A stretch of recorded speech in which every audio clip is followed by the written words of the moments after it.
Good day, students. Our topics today is projectiles. And at the end of this lesson, you should be able to differentiate between projectiles and projectile motion. 2. State examples of projectile motion. 3. State the applications of projectiles in warfare and sports. 4.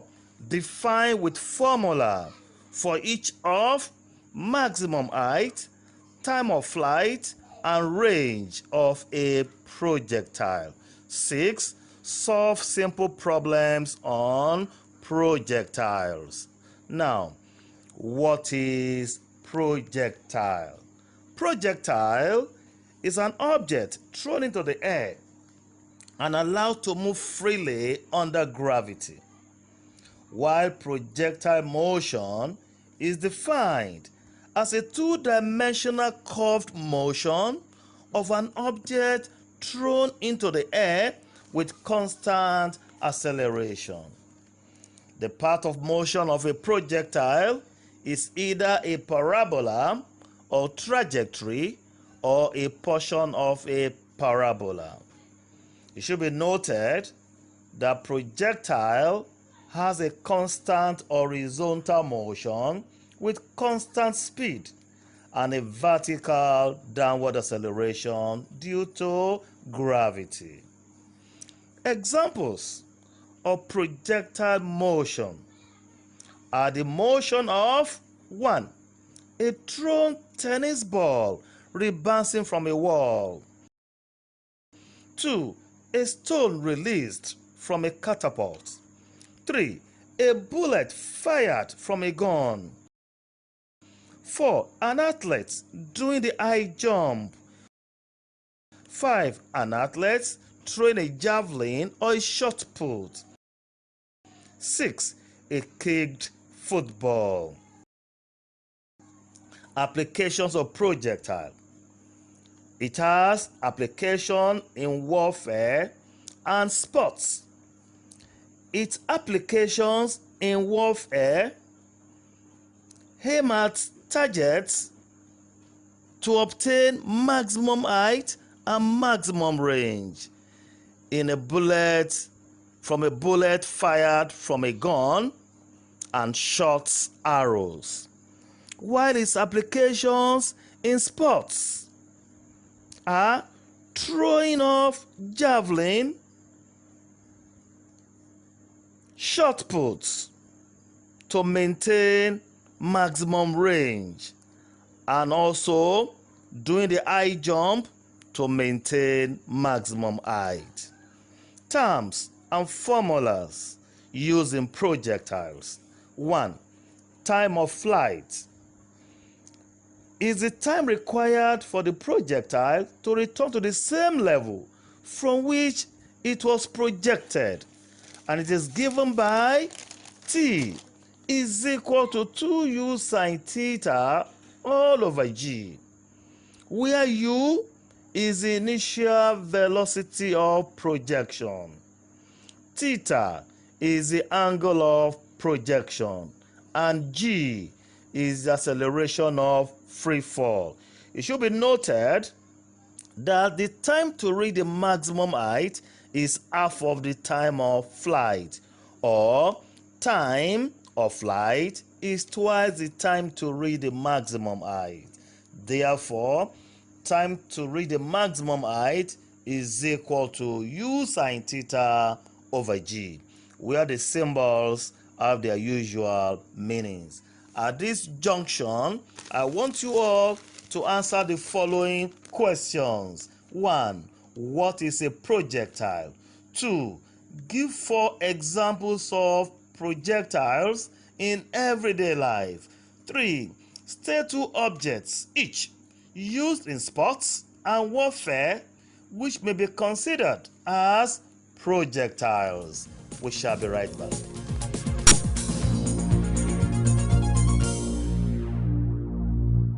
Welcome back. Our topic is still projectiles, and we are continuing from terms and formula used in projectile. 2.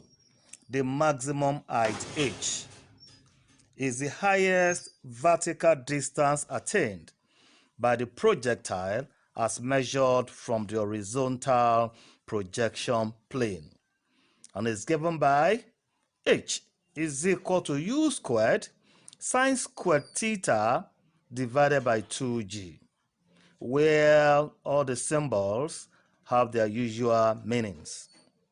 Number 3, the range r is the horizontal distance from the point of projection to the point where the projectile hits the projection plane. Now it's also given by r for range is equal to u squared sine 2 theta divided by g, with all the symbols also have their usual meanings. And it should be noted that for range to be maximum, the angle of projection must be equal to 45 degrees. That is, from the formula for range, if you substitute 45 for theta, then we have sine 90 degrees, which will become 1, giving us the maximum range as equal to u squared all over g. Now, simple problems on projectiles. Well, this is the area students do have difficulties or challenges. A reason why WAEC have been drawing questions from this topic every year. What are the difficulties?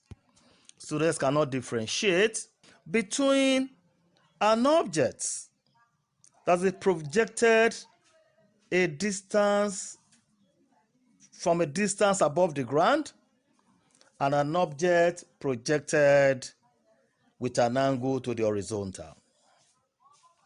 If the object is projected from a height above the ground, you should know that you are to apply any of the equations of linear motion. That is, you can use any or two of v is equal to u plus gt, v squared is equal to u squared plus 2ag, 2gs, s is equal to ut plus half gt squared. Now, and if the projection is with an angle with the horizontal, then you use any of the formula stated above. Let's take some questions. Example number 1. A tennis ball is projected horizontally from the top of a vertical cliff, 50 meters high, with a velocity of 10 meters per second. Calculate A, the time taken to reach the ground, B, the vertical component of the velocity when the ball hits the ground, C, the distance from the foot of the cliff to where the ball hits the ground. You will see that in this question, the ball, which is the object, was projected from a distance above the ground. And to solve this question, we are going to use the equation of linear motion. And it should be noted that the velocity of projection is an horizontal velocity. It throws the ball horizontally, while the vertical velocity is 0. You should note that. And when the ball reaches the ground, you should also note that the acceleration due to gravity becomes 0. At this junction, I want you to attempt those 3 questions under this question before we start the next lesson. We'll be right back.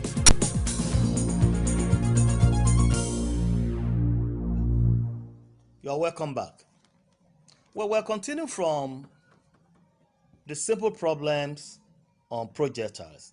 And I ask you all to attempt the question I gave you during our second session. Now, let's now compare our answers.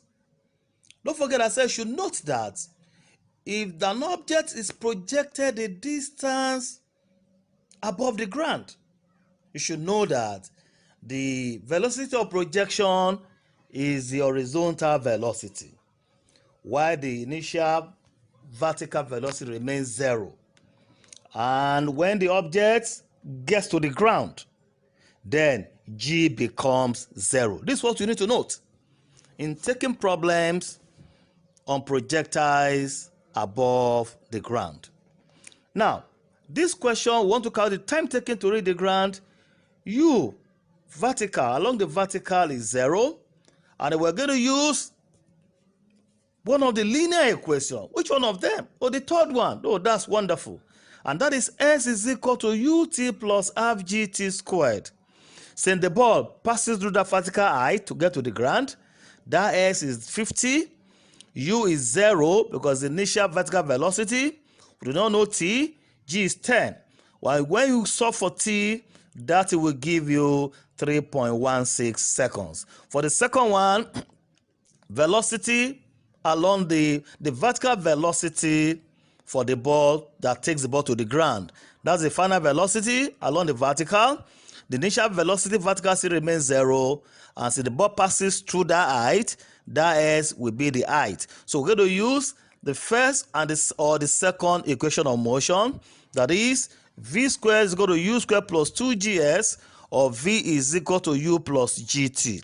If you substitute for v squared, u squared, 2gs, your v will be equal to 31.6 meters per second. And also, if you do same to the first formula or equation, you also get that it's 31.6 meters per second. And to now calculate the distance from the foot of the cliff to where the ball hits the ground, that is the horizontal distance. We may call that the range. And on the ground, the associated to gravity will become 0. To find the horizontal distance, we're also going to use the third equation. S is equal to ut plus half gt squared. On the ground, when the ball gets to the ground, it is the initial horizontal velocity that took the ball to the ground, and that will take the place of u, and t is 3.16 seconds. G0, if you simplify that, the horizontal distance will be 31.6 meters. So let's say the second question. A ball is projected upwards with a speed of 20 meters per second and attains a maximum height of 5 meters. Calculate A, the angle of projection, B, the time of flight, C, the horizontal and the maximum range of the ball. Like in this one, the projection makes an angle with the horizontal, even though we're not given the angle. That for question A, we are looking for the angle of projection, but we're given the maximum height. That should tells you that you have to recall the formula for maximum height, which is equal to u squared sine squared theta over 2g. And if you substitute in that formula, 5 meters for height, 20 for u, 10 for g. And if you solve for theta, that theta will give you 30 degrees, which is the angle of projection for A. Then for B, the time of flight. Well, we have defined time of flight as t is equal to 2u sine theta over g. Fortunately, from A, you have determined theta, which is 30, u remains 20, g 10. If you simplify that, the time of flight will give you 2 seconds. Then also the horizontal and the maximum range. We recall that the formula for range is equal to u squared sine 2 theta over g. Still u 20, put theta 30, g over 10. Then when you simplify that, you get 34.6 meters. And for maximum range, theta is equal to 45 degrees. When you substitute that, the maximum range will become 40 meters. At this junction, this is where we're going to end this lesson. I want you to take the following as an assignment. Go to your past question answer booklet, Take open from 2000 to 2019. In each of those years, there are questions on projectile. Ensure you attempt those questions. I wish you all the very best of luck. Next lesson, we shall continue with another topic. Thank you.